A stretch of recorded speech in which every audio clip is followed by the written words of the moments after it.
अस्सलाम वालेकुम नाजरीन। ड्रामा सीरियल बेटियां की नेक्स्ट एपिसोड में आप देखेंगे साथ जिसका एक्सीडेंट हुआ और वो जिंदगी और मौत की कश्मकश में है। तो ऐसे में उसकी वालदा आयशा के घर आकर इल्तिजा करती हैं कि प्लीज आयशा को मेरे साथ जाने दें, मगर उसके वालिद साफ इनकार कर देते हैं और साथ ये भी कि उसकी कंडीशन ऐसी नहीं कि वो आपके साथ जा सके और मैं भेजूंगा भी नहीं। जिसके बाद तो साथ के एक्सीडेंट के बारे में जब आयशा को मालूम होता है वो तो बिलक बिलक कर रोने लगी। फिजा को कहती है ये सब कुछ मेरी वजह से हुआ है, मैंने उसे कहा था कि मर जाओ। फिजा उसे संभालने की पूरी कोशिश करती है मगर आयशा तो संभलती नहीं। उसका यूं ज़ारों कतार रोने की आवाज से उसके वालिद भी कमरे में आ जाते हैं और तभी उन्होंने ये भी सुन लिया कि किस तरह से आयशा साथ के लिए तड़प रही है।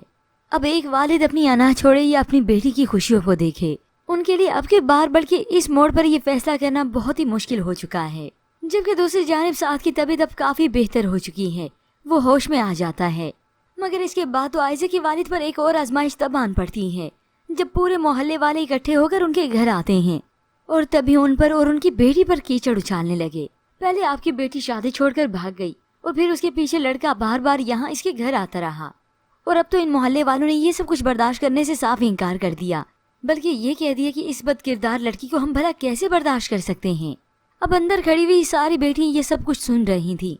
अपनी बेटी के बारे में ये सब कुछ सुनकर तो आयशा के वालिद का दिल जैसे खून के आंसू रोने लगा।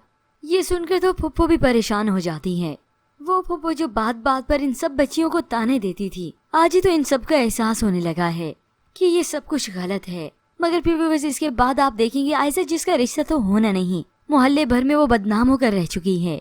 अब किसी ने रिश्ता भी नहीं करना, शादी हो भी गई तो आयशा कौन सी खुश रहेगी और आखिर उसके वालिद आयशा की शादी साथ से कर ही देंगे। मगर व्यूअर्स ये सब इतना आसान भी नहीं। एक वालिद जो पूरी जिंदगी अपनी बेटियों को प्यार देता है, शफकत देता है, मगर जब उसकी अना का मामला आता है और अपनी बेटियों की इज्जत के मामले में वो कोई कंप्रोमाइज नहीं करता।